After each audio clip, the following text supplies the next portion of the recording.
Bonne année à tous les téléspectateurs aussi. Et aujourd'hui, on va parler de résolution.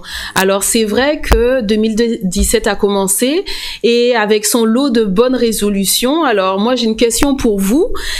Combien de fois avez-vous pris des résolutions et surtout, combien de fois avez-vous pu tenir vos engagements? Alors, souvent, moi, j'entends des gens qui me disent, il y a arrêter de fumer, faire du sport, maigrir. Si on regarde au niveau professionnel, ça va être moins stressé, équilibrer, harmoniser un petit peu les horaires entre vie de famille et vie professionnelle. Et d'ailleurs, le 1er janvier 2017, on a eu le droit à la déconnexion pour les entreprises de plus de 50 salariés pour nous aider à moins stresser et à mieux équilibrer finalement nos vies professionnelles et personnelles. Qu'est-ce qu'on appelle le droit à la déconnexion? Alors, c'est de se dire qu'on peut pas nous appeler à n'importe quelle heure. Oui. Parce que après le travail, on continue à recevoir des messages textes ou des emails et on se sent sur tous les cadres tenus d'y répondre. Oui. Alors à ce moment-là, on peut dire non, après le travail, c'est fini. C'est vraiment la vie personnelle qui commence.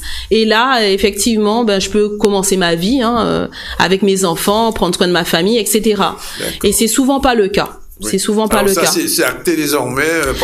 Alors acté, on va dire, c'est appliqué en partie. Oui. Mais acté, on va voir ça dans les prochains jours, les prochains mois.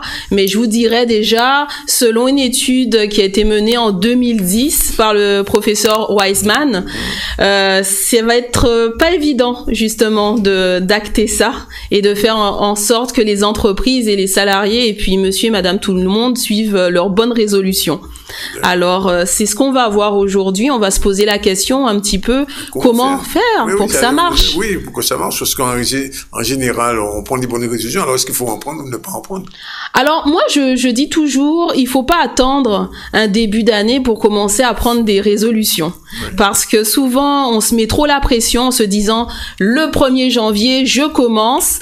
Et c'est vraiment trop de pression sur les épaules. Je vous dirais, en fait, aujourd'hui, je vais vous donner 5 actions à faire et à éviter pour pas justement trop stresser effectivement, mais surtout également pour être capable de tenir ces résolutions.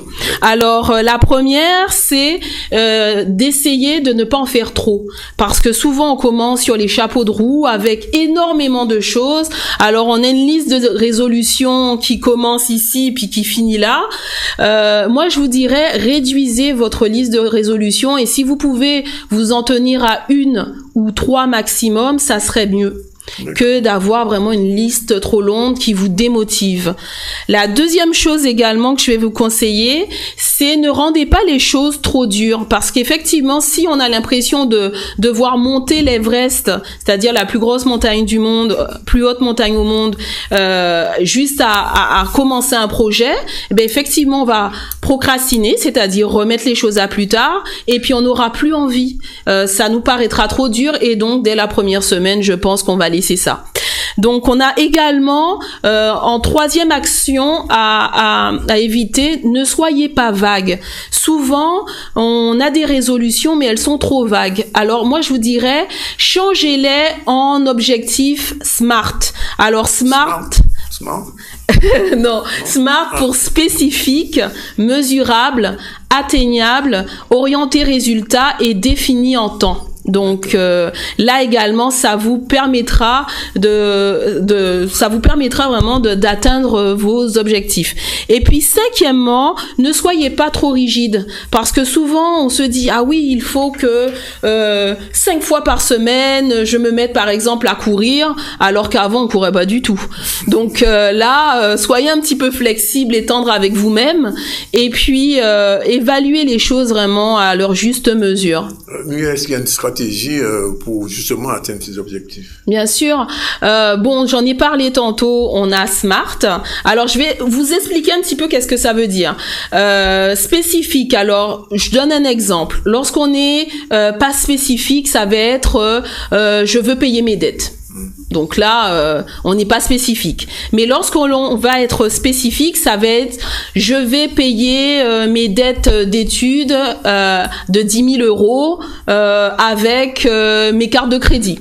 Donc là, on est vraiment précis sur qu'est-ce qu'on va on va payer spécifiquement. Ensuite, lorsqu'on dit mesurable, alors il y a certaines personnes qui vont dire je veux maigrir.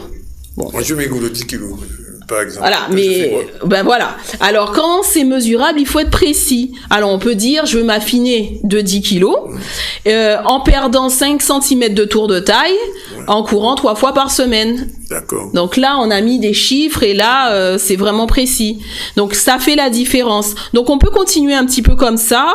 Lorsqu'on parle d'atteignable, je vais pas mettre un objectif, par exemple, où je dis je veux régler justement ces dettes-ci dont on a parlé tout à l'heure en une semaine, sachant que j'ai un salaire de 1 500 € par mois.